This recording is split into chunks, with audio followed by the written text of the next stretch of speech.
Hello viewers, আসসালামু আলাইকুম। আপনি কিভাবে ঢাকা মেডিকেলের টিকিট অনলাইনে কাটবেন? অনলাইনে কেটে তারপর আপনি প্রিন্ট করে সরাসরি ডাক্তারের রুমে চলে যাবেন। আপনাকে সেই ক্ষেত্রে ওইখানে গিয়ে লাইনে দাঁড়িয়ে আর কষ্ট করতে হবে না, ঘন্টার পর ঘন্টা লাইনে দাঁড়িয়ে থাকতেও হবে না। আপনি চলে যাবেন আপনার মোবাইলে থাকা গুগল ব্রাউজারে। গুগলে যাওয়ার পরে আপনি এখান থেকে লিখবেন DMCH বিন্দু ডট হেলথ। তারপরে প্রথম যে লিঙ্কটা পাবেন সেটার উপরে ক্লিক করে দিবেন। আমি এই লিঙ্কটা আমার ভিডিও ডিসক্রিপশন বক্সে দিয়ে দিব, ঠিক আছে? আর প্রথমে বলে রাখি, আপনি যদি আমার চ্যানেল নতুন হয়ে থাকেন তাহলে অবশ্যই চ্যানেলটাকে সাবস্ক্রাইব করে রাখবেন। যাই হোক, প্রথমেই আপনি আপনার যে মোবাইল নাম্বার আছে সেই মোবাইল নাম্বারটা দিয়ে দিবেন। অবশ্যই পেশেন্ট মানে যিনি ডাক্তার দেখাবেন তার মোবাইল নাম্বারটা দিয়ে দিবেন। দেন প্রথমেই আপনি মোবাইল নাম্বারটা দেওয়ার পর আপনি সার্চ অপশনে ক্লিক করবেন। তারপরে আপনার মোবাইলে একটা ওটিপি আসবে। ওটিপি আসার জন্য আপনি সেন্ড ওটিপি টু এটার উপরে ট্যাপ করবেন। ট্যাপ করার কিছুক্ষণ আপনাকে 2-1 মিনিট অপেক্ষা করতে হতে পারে। ওটিপি আসলে আপনি ওটিপিটা এখানে দিয়ে দিবেন। দেন ভেরিফাই অপশনে ক্লিক করবেন। যখনই আপনি ভেরিফাই অপশনে ক্লিক করবেন, নিচে লেখা আসবে রেজিস্টার নিউ প্যাটেন্ট, এটার উপরে ট্যাপ করবেন। দেন আপনার এখান থেকে আপনার যে এনআইডি কার্ড আছে সেই এনআইডি কার্ড অনুযায়ী আপনি আপনার নামটা এখানে লিখে দিবেন।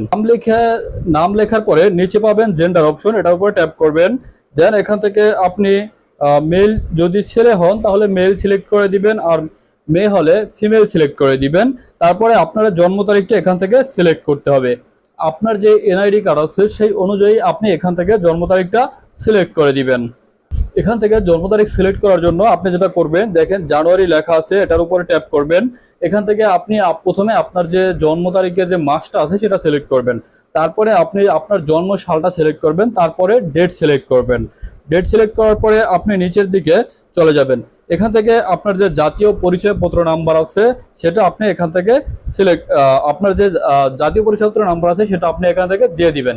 এখন আপনি যদি বাচ্চার বয়স মানে এনআইডি কার্ড যদি না হয় বা বাচ্চার বয়স যদি 18 বছর না হয়, মানে যাকে ডাক্তার দেখানো হবে তার বয়স যদি 18 বছর না হয়, তাহলে আপনাকে এখান থেকে যে বার্থ রেজিস্ট্রেশন নাম্বার আছে, জন্ম নিবন্ধন নাম্বার, সেটা এখানে শো করবে, আপনি সেটা দিবেন, ঠিক আছে? আমি এখান থেকে আমার যে এনআইডি কার্ড আছে সেই এনআইডি কার্ডের নাম্বারটা দিয়ে দিলাম। দেন আপনি এখানে দুইটা অপশন পাবেন, একটা ভেরিফাই আর একটা হচ্ছে প্রসিড উইদাউট ভেরিফাই, ওইটার উপরে ট্যাপ করবেন। দেন এখান থেকে আপনার বাবার নাম দিয়ে দিবেন। থেকে যে অপশনগুলো পাবেন সবগুলো কিন্তু আপনার মতো করে আপনি দিয়ে দিবেন। মতো সব কিছু দিয়ে দেওয়ার পরে আপনি নেক্সট অপশনে ট্যাপ করবেন। তারপরে আসবে ডিভিশন। এটা হচ্ছে আপনার প্রথম রেজিস্ট্রেশন করতে হবে, তারপরে আপনি টিকিটটা কাটতে পারবেন। ডিভিশন দিবেন। আপনি সবকিছু আপনার মতো করে ফিল আপ করার পরে আপনাকে এখান থেকে দেখাবে। যদি কোনো অপশন আপনার ভুল থেকে থাকে তাহলে আপনি এডিট অপশনে ক্লিক করবেন। এডিট অপশনে ক্লিক করে আপনি ওটাকে ঠিক করতে পারবেন।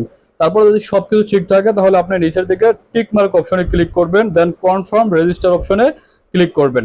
যখন আপনার এটা কনফার্ম রেজিস্ট্রেশন হয়ে যাবে, দেন তারপরে আপনি কি করবেন, যখন আবার এই লিঙ্কে প্রবেশ করবেন, মানে এই ওয়েবসাইটে প্রবেশ করবেন, তখন আপনার এখান থেকে নাম্বার দিয়ে সার্চ করলেও আসবে। আর যদি নাম্বার দিয়ে সার্চ না করলেও নিচের দিকে এভাবে দেখাবে book ticket, ticket history, online lab browser. আপনি বুক টিকিটে ক্লিক করবেন। যখন আপনি বুক টিকিটে ক্লিক করবেন মানে টিকিট কাটার জন্য, দেখেন ডিপার্টমেন্ট শো করতেছে। এখান থেকে আপনি কোন ডিপার্টমেন্টে ডাক্তার দেখাতে চাচ্ছেন, ঠিক আছে? আপনি এখান থেকে যে ডাক্তার দেখাবেন সেটা আপনি এখান থেকে সিলেক্ট করে দিবেন। আমি জাস্ট দেখানোর জন্য একটা ডিপার্টমেন্ট সিলেক্ট করে দিলাম, ঠিক আছে? বাংলা বিভাগ সিলেক্ট করে দিলাম। বুকিং ডেট আপনি এখান থেকে তারিখ সিলেক্ট করতে পারবেন, মানে আপনি যেই তারিখে টিকিটটা কাটবেন। আজকে যদি কাটেন আগামী 6 দিন পর্যন্ত আপনি আজকে টিকিট কেটে রাখতে পারবেন, আগামী 6 দিন, ঠিক আছে? এখান থেকে ডেট দেখাচ্ছে। আপনি আজকেরটা চাইলে আজকেই কাটতে পারবেন না, আজকে কাটবেন আগামী ডেটটা, আগামী দিনেরটা বা পরের দিনেরটা, ঠিক আছে? আমি শনিবার, রবিবার, সোমবার এখানে দেখাচ্ছে, আমি জাস্ট 2 তারিখ সিলেক্ট করলাম। দেন এখান থেকে আপনি দেখতে পাচ্ছেন টাইম স্লট দেখাচ্ছে, আপনি কয়টা থেকে কয়টা বাজে ডক্টর দেখাতে চাচ্ছেন। এখানে আমি সকাল 8টা থেকে সিলেক্ট করে দিলাম। দেন আপনি এখান থেকে বুক টিকিটে ক্লিক করবেন। বুক টিকিটে ক্লিক করার পরে দেখেন আপনি কিন্তু এখানে 10 টাকা 50 পয়সা নেবে। টিকিট মূল্য আছে 10 টাকা, 50 পয়সা হয়তো বা ব্যাট নিতে পারে তারা। আপনি এখান থেকে যে কোনো মাধ্যমে টাকাটা পেমেন্ট করে দিবেন। আমি বিকাশ সিলেক্ট করলাম, দেন পে সিলেক্ট করলাম। অবশ্যই আপনি বিকাশ সিলেক্ট করবেন, মোবাইল ব্যাংকিং সিলেক্ট করবেন, দেন বিকাশ সিলেক্ট করবেন। দেন এখান থেকে আপনি টিক মার্ক অপশনটা অন করে দিবেন। তারপরে পে 10 টাকা 50 পয়সা, এটার উপরে ট্যাপ করবেন। দেন আপনার বিকাশ নাম্বারটা এখান থেকে আপনি দিয়ে দিবেন।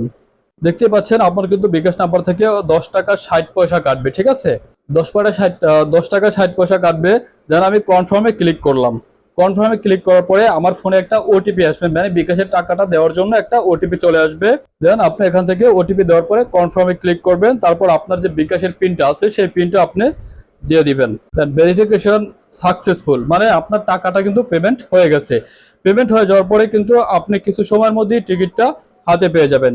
দেখতেই পাচ্ছেন এখানে কিন্তু চলে আসছে ই টিকিট, চলে আসছে প্রিন্ট ই টিকিট, এটার উপরে ক্লিক করবেন। ক্লিক করার পরে অটোমেটিক আপনার যে গ্যালারি আছে সেখানে আমি যদি ওপেনে ক্লিক করি, দেখতেই পাচ্ছেন আপনারা টিকিটটা কিন্তু এখানে চলে আসছে, ঠিক আছে।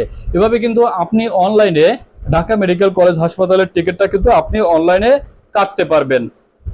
আপনি এখান থেকে আপনার মোবাইলে অটোমেটিক সেভ করা থাকবে। আপনি যে কোনো দোকান থেকে প্রিন্ট করে আপনি সরাসরি ওই ঢাকা যে আপনার ডাক্তার আছে সেই ডাক্তারের সাথে সামনে নিয়ে যাবেন, মানে টিকিটটা নিয়ে গেলে হবে, আপনার আর কিছুই করতে হবে না, জাস্ট আপনি ডাক্তার দেখাতে পারবেন খুব সহজেই। Thank you so much. ভিডিওটি ভালো লাগলে অবশ্যই চ্যানেলটাকে সাবস্ক্রাইব করে পাশেই থাকবেন। আর আপনারা চাইলে যে কোনো প্রশ্ন করতে পারেন এই ভিডিওর কমেন্টস বক্সে, আমি চেষ্টা করব আপনাদের কমেন্টস অনুযায়ী উত্তর দেওয়ার জন্য।